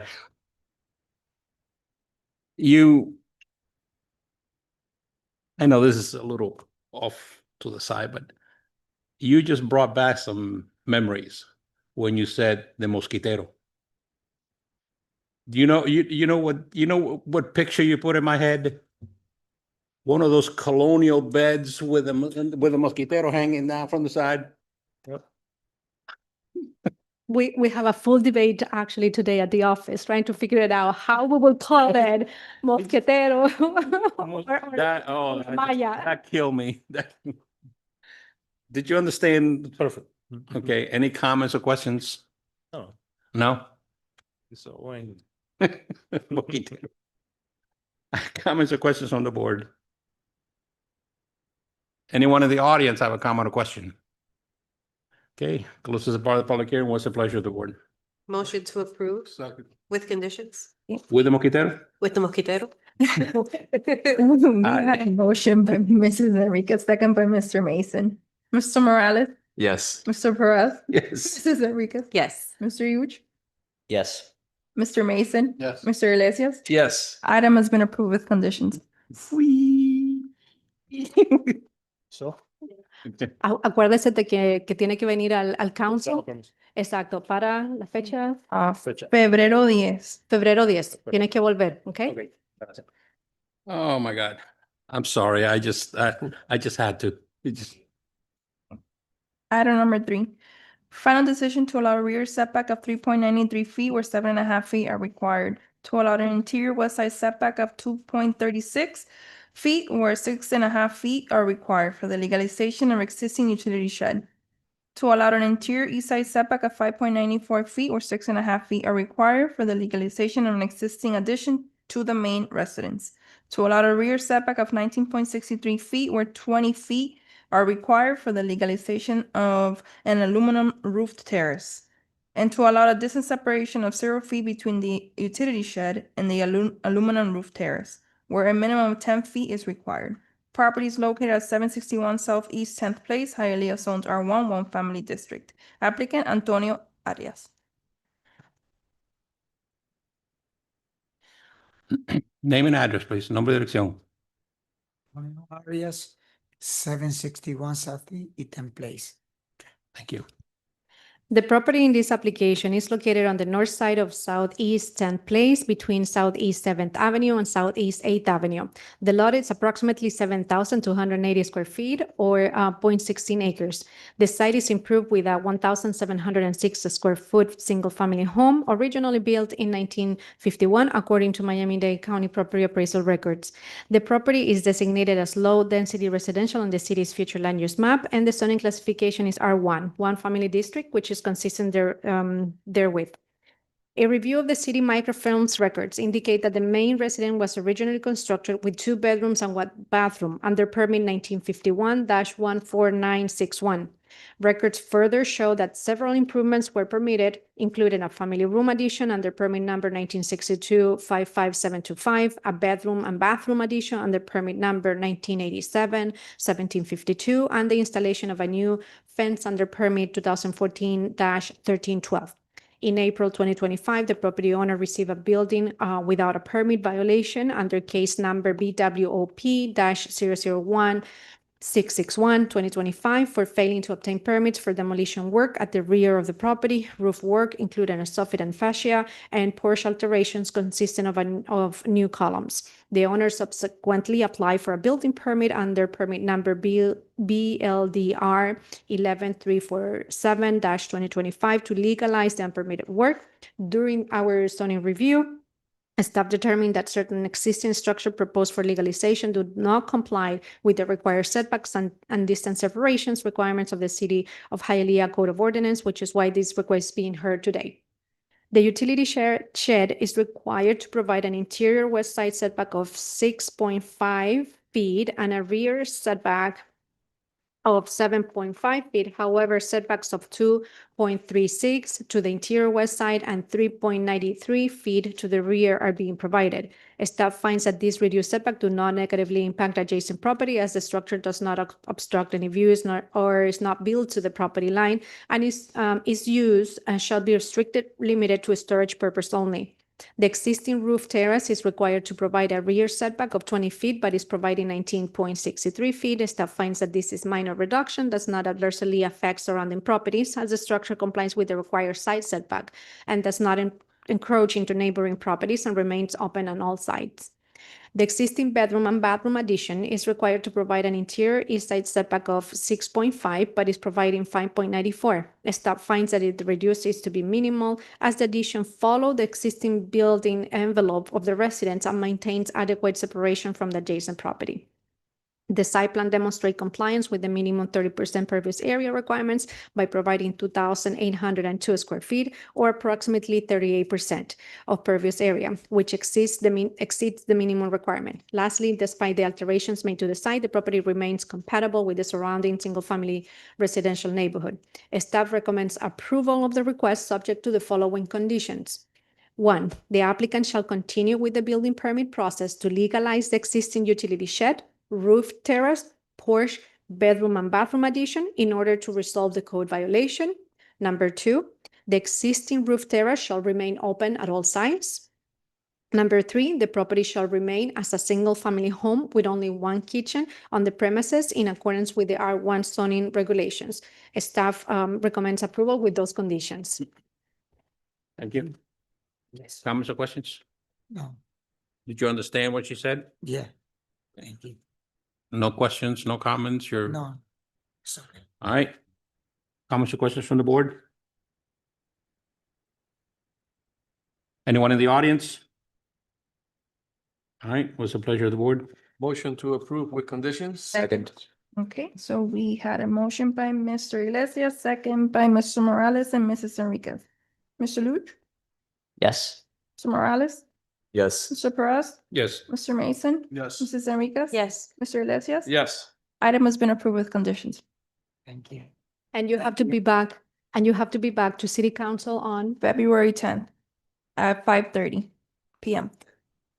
over here in the same place, okay? Thank you. I appreciate it. Have a good night. So item number 4, this item will need to be postponed until our January 28th, 2026 meeting. I will read the address into the record. 495 West 39th Place, Hialeah, zoned R1 one family district. Do we need to take action or no? No. Yeah. So the item number 4 has been postponed until January 28th. The Planning and Zoning Board recommendations for the following public hearing requests will be heard by the City Council at a scheduled meeting of Tuesday, January 27th, 2026. Item number 6, variance permit to allow an interior north side setback of 1.5 feet where 2 feet 7 inches are required for the legalization of an existing metal roof within a legal non-conforming property. Property is located at 4938 East 11th Avenue, Hialeah, zoned M3 Industrial District. Applicant, Antonellas Holding LLC. Name and address, please. Manuel Barroso, 4938 East 11th Ave. Thank you. The property in this application is located on the west side of East 11th Avenue, between East 49th Street and East 52nd Street. The site is improved with a 332 square foot building built in 1953, according to Miami-Dade County property appraisal records. The property is designated industrial in the city's future land use map and is currently zoned M3 Industrial District. The surrounding land uses are industrial to the north, east, west, and south, with all adjacent properties zoned M1 Industrial District. In 2020, the previous property owner appeared before the city to request the rezoning of the site from M1 Industrial District to M3 Industrial District, along with a special use permit, SUP, to allow the operation of a metal recycling facility, which was approved under ordinance number 2020-006. Pursuant to the City of Hialeah Code of Ordinance. Recycling uses are permitted only within the M3 zoning district, which necessitated the rezoning request. In addition, the property was granted a variance to allow a 264 square foot building where a minimum building size of 1,000 square feet is required, a pervious area of 6.9% where 10% is required, and a waiver of the minimum landscaping requirements of 8 trees and 80 shrubs, provided that the landscaping requirements are mitigated in accordance to Section 98-2233 of the City of Hialeah Code of Ordinance. At this time, the current owner is before the city requesting a variance permit to allow an interior north side setback of 1.5 feet where 2 feet and 7 inches are required for the legalization of an existing metal roof within the legal non-conforming property. In July 2025, the property owner received a commercial property maintenance requirements for the lack of a dumpster enclosure on site under case number CPMR-003083-2025 and a building without a permit violation under case number BWOP-003082-2025 for failing to obtain permits for a new sign, parking lot poles with a change, a metal roof on the north side of the property, and a chain link fence with a screen on the south side of the property. The owner subsequently applied for a building permit under permit number INDU-008789-2025 to construct the required dumpster enclosure, and the current owner purchased the property in March 2024, and it's operating a commercial and industrial machinery and equipment, except automotive and electronic repair and maintenance business on the property under the city business tax receipt SER-0002449. According to the letter of intent submitted by the applicant, the variance request is intended to legalize an existing metal roof with a reduced interior north side setback of 1 foot 6 inches, which was constructed by a prior property owner around 2017. The applicant states that the metal roof has been evaluated by a structural engineer and determined to be structurally sound and safe for continued use. The letter further explained that the variance request is part of the owner's effort to address and resolve existing code violations. The applicant also notes that the business holds all the required city and county licenses and emphasizes ongoing efforts to improve the overall appearance, organization, and compliance of the property without negatively impacting surrounding properties or the public welfare. The reduced interior north side setback is minimal in nature and does not adversely impact adjacent property, as it does not obstruct visibility, access, or public safety, nor does it encroach onto neighboring properties or the public right-of-way. In addition, the property owner has demonstrated in good faith effort to bring the site into compliance by removing several unpermitted structures identified during code enforcement, including the parking lot poles with chains and the chain link fence with a screening along the south side of the property. The letter also states that a sign permit application will be submitted to legalize the unpermitted sign. The owner has already obtained a building permit for the required dumpster enclosure and continues to work with the city staff to resolve all outstanding code issues. Approval of the variance will allow the remaining improvements to be legalized, bringing the property into full compliance with the code. Therefore, staff recommends approval for the variance subject to the conditions that the owner applies and obtains the necessary building permits to legalize all the existing unpermitted structures on the property. The staff recommends approval with condition. Thank you. Comments or questions? No. You understand? Yeah, I do understand. And you accept all the conditions, correct? Yes, I do. Okay. Comments or questions from the board? Anyone in the audience? All right, What's the pleasure of the board? Motion to approve with conditions. Second the motion with conditions? Okay, we had a motion by Mrs. Enrica, second by Mr. Iglesias. Mr. Mason? Yes. Mr. Iglesias? Yes. Mr. Morales? Yes. Mr. Luke? Yes. Mrs. Enriquez? Yes. Mr. Perez? Yes. Item has been approved with conditions. Thank you very much. And thank you, the property owner. He has been working with the city and Thank we have inspected the site and he has done, you. you know, all what he had promised over Thank the you. discussions. So thank you. very much. Have a good night. Good night. Miscellaneous item not requiring advertising. Item number 7, old business? New business? No old business. Item number 8, new business. New business. I have 2 new businesses. Welcome aboard to our new member. Welcome. Although you're an old timer from the city, so you know your way around, probably better than some of us, but welcome aboard. So happy New Year to everybody.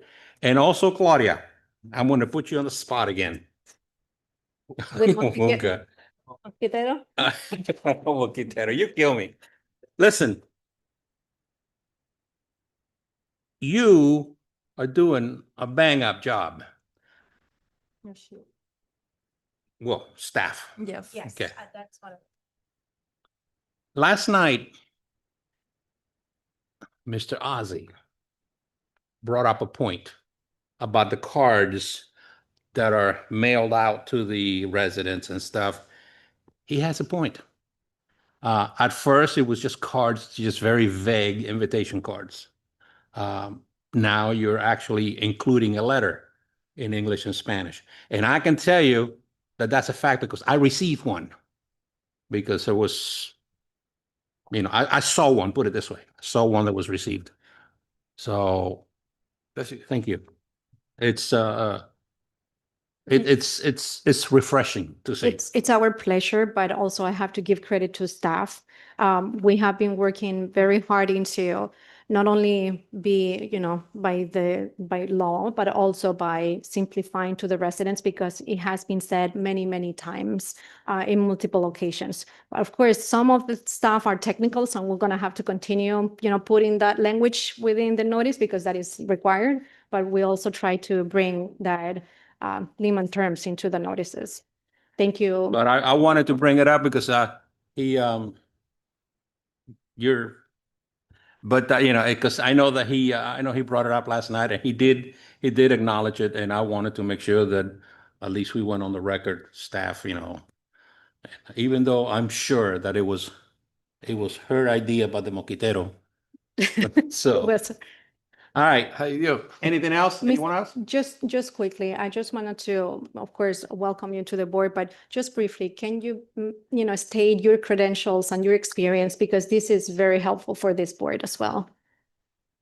Well, I have a master's in architecture. I've worked in custom built design firms, celebrities, high rises, done interior designing, worked here at the city. Building, zoning, business tax, and the city of Fort Lauderdale. Also doing permit review and inspections occasionally. Again, welcome aboard. I know I've seen you around. We've never, you know, connected, but I've seen you around. So nevertheless, you know, welcome. That's it. All right, folks. Good night.